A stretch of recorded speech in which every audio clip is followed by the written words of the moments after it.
7. bauslis. Tev nebūs zakt.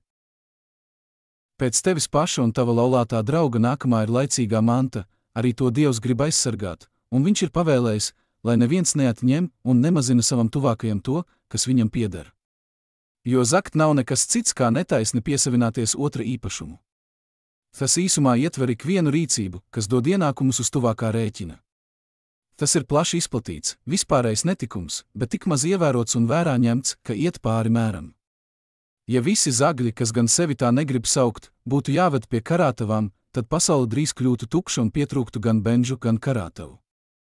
Jo par zādzību, kā jau teikts, ir jāsauc ne tikai tas, ka iztukšo lādes un kabatas, bet arī tas, kas mēdz notikt tirgū, veikalos, gaļas tirgotavās, vīna un alus pagrabos, darbnīcās un, īsi sakot, katrā vietā, kur tirgojas vai saņem un dod naudu par preci vai darbu.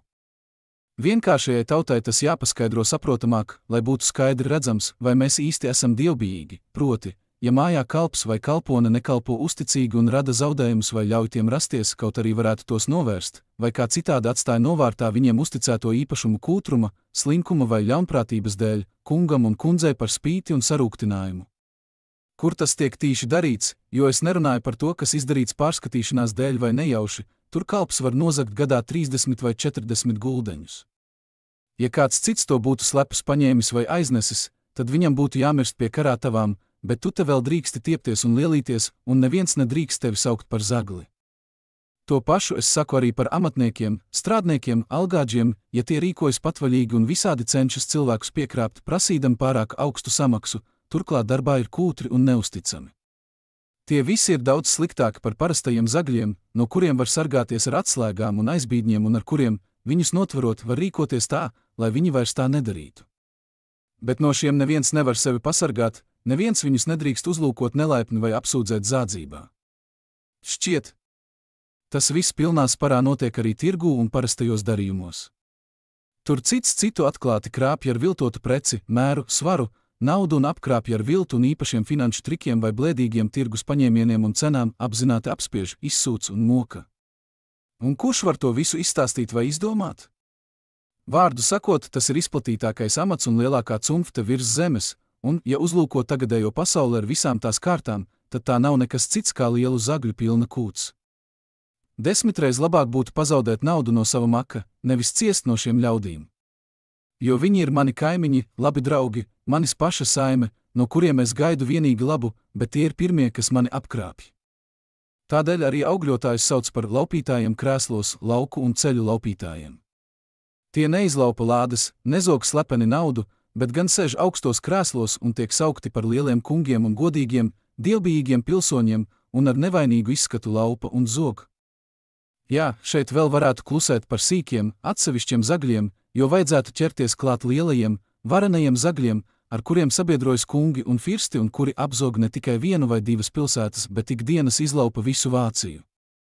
Jā, kur tad paliktu visu zagļu galva un augstākais patrons, Romas svētais krēsls ar visiem saviem piekritējiem, kas zogot piesavinās visas pasaules labumus un kam tie pieder līdz pat šai dienai. 231 pasaulē tā notiek, kas var atklāti zakt un laupīt, tas staigā droši un brīvi, neviena nesodīts, turklāt vēl grib, lai to godina. Tajā pašā laikā mazajiem, slepenajiem zagļiem, kas vienreiz palaiduši nagus, ir jācieš kauns un sods, lai tos otrus padarītu dievbijīgus un godājamus. Taču tiem jāzina, ka viņi ir lielākie zagļi Dieva priekšā un ka Dievs viņus sodīs ar to, ko viņi ir pelnījuši. Tā kā šis bauslis sniedzas tik tālu, kā iepriekš teikts, tad ir nepieciešams tautai labi atgādināt un uzsvērt, ka to nevar tik brīvi un droši atstāt bez ievērības, bet vienmēr jātur acu priekšā un jāņem vērā Dieva dusmas. Mums taču tas nav jāsludina kristiešiem, bet vairāk neliešiem un blēžiem, kuriem gan vairāk vajadzētu uzklausīt tiesneša, cietumsarga vai bendes sludināšanu. Tādēļ katrs, lai zina, ka viņš riskē ar Dieva sodu, un viņa pienākums ir nevien savam tuvākajam neradīt nekādus zaudējumus, nepiesavināties viņa labumu, pērkot vai tirgojoties nebūt neusticamam vai krāpniekam, bet arī uzticīgi sargāt tuvākā īpašumu, gādāt un veicināt viņa labklājību, īpaši, ja par to saņem naudu, algu un uzturu. Kas to pārgalvīgi neievēro, tas var rīkoties kā vēlas un izbēgt no bendes, tomēr viņš neizvairīsies no Dieva dusmām un soda, un, ja viņš ilgi būs spītīgs un lepns, tad beigās kļūs klaidonis un ubaks, un turklāt vēl viņu piemeklēs visas nelaimes un likstas. Tagad rīkojies, kā gribi, un kaut arī tev jāsargā sava kunga vai kundzes īpašums, tu piepildi savu vēderu, saņem savu algu kā zaglis, turklāt liec sevi godināt kā kungu. Jo maz ir to, kas nepretojas saviem kungiem un kundzēm, bet labprāt tiem kalpo, sargājot viņu īpašumus. Bet redzi, ko tu iegūsti, kad tev pašam būs īpašums un tu sēdēsi savā mājā, ko tev pašam par nelaimi Dievs ļaus iegūt, tad nāks atmaksa, kur tu būsi kaitējis vai radījis zaudējumus par vienu grasi, tur būs jāatmaksā 30-kārtīgi. Tāpat klāsies amatniekiem un algādžiem, par kuru neciešamo pārgalvību tagad ir jādzird un tā jāpacieš, it kā viņi būtu noteicēji pār svešu mantu, un katram jādod viņiem, cik tie grib. Tādiem ļaudīm ļauj tikai izspiest naudu, cik ilgi tie var, bet Dievs savu bausli neaizmirsīs un atmaksās, kā tie ir pelnījuši. Viņš tos kārs ne pie zaļām, bet sausām karātavām, tas ir, tiem visu mūžu nekas neizdosies un nekas nepiederēs. Un tiešām, ja zemē būtu taisnīga, kārtīga valdība, tad drīz šādu patvaļu varētu apturēt un novērst, kā tas reiz ir bijis pie romiešiem, kur tādu tūlīt ņēma aiz čupra, lai citiem tas būtu par brīdinājumu. Tāpat klāsies visiem citiem, kas atklāto brīvo tirgu padara par dīrātavu un laupītāju māju, kur ikdienas piekrāpj nabagus, rada jaunu slogu un dārdzību. Katrs izmanto tirgu pēc savas iegribas un turklāt ir spītīgs un lepns, it kā viņam būtu pilnvara un tiesības pārdot savu mantu, cik dārgi vien iepatīkas, un neviens tur nedrīkstētu iebilst. Mēs tiešām varam uz tiem mierīgi noskatīties, ļaut, lai tie dīrā moka un skopojas, bet mēs uzticamies Dievam, kas taču arī bez mums darīs, ko nodomājis. Kad tu ilgi būsi dīrājis un rausis naudu, tad viņš lieks savu svētību un tev ies bojā labība klētī, alus pagrabā un lopi kūtī. Ja tu kādu piemānīsi un apkrāpsi par vienu guldeni, tad tev visa naudas kaudze sarūsēs un pazudīs, un tu par to nekad nevarēsi priecāties.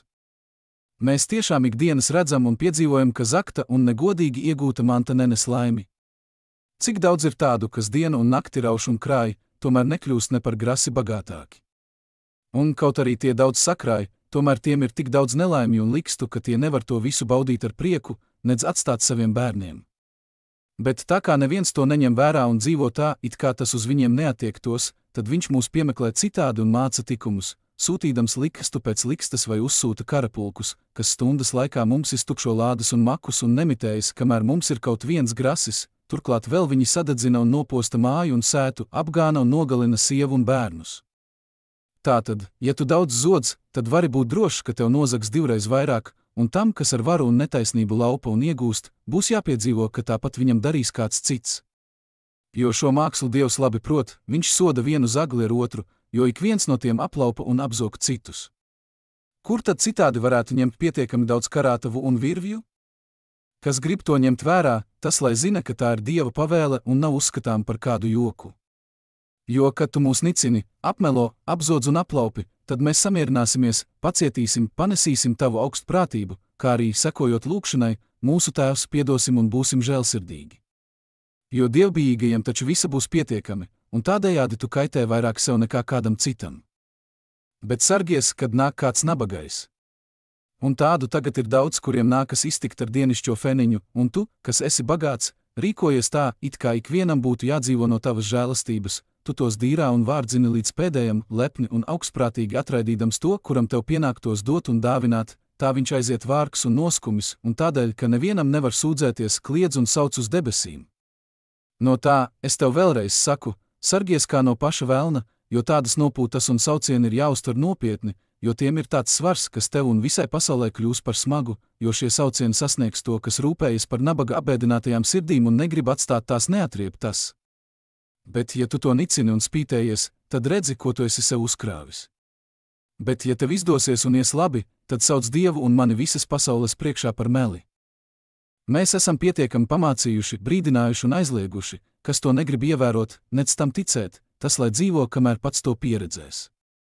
Tomēr ir jāpamāca jaunatne, lai sargājas un neseko vecajam, nevaldāmajam pūlim, bet tur Dieva bausli acu priekšā, lai pār viņiem nenāktu Dieva dusmas un sods. Mūsu pienākums nav nekas vairāk, kā runāt un nosodīt ar Dieva vārdu, bet šādas atklātas pārgalvības ierobežošanā ir firsti un valdība, kam pašiem vajadzētu būt modriem un drosmīgiem kārtības radīšanā un uzturēšanā, lai nabagie netiktu apgrūtināti un apspiesti un viņiem pašiem nebūtu jāapkraujas ar svešiem grēkiem. Ar to ir izskaidrots, kas ir zakšana, lai to neuztvertu šaurā nozīmē, bet gan tik plaši, cik tas attiecas uz tuvāko.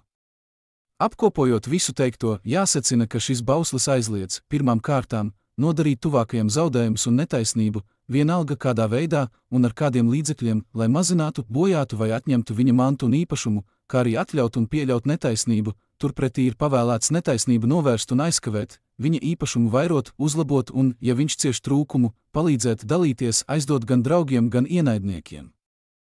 Kas meklē un tiecas pēc labiem darbiem, tas šeit atradīs vairāk nekā pietiekami tādus darbus, kuri Dievam no sirds patīkami un pieņemami. Turklāt tiem līdzi nāk liela svētība, proti, bagātīgi tiks atlīdzināts tas, ko mēs draudzībā savam tuvākajam labu darām. To māca arī ķēniņš Salamans, Salamana pamācības 19. nodaļā, 17. pants, kas iežēlojas par nabago aizdod naudu tam kungam, un tas viņam atmaksās par viņa labo darbu. 253. Te tev ir bagāts kungs, kuram pietiek visa, un viņš nepieļaus, ka tev kaut kā pietrūkst. Tā tu vari ar priecīgu sirdi baudīt 100 vairāk nekā raušot neusticīgi un netaisnīgi. Kurš negrib svētību, tam būs pietiekami daudz dusmu un posta.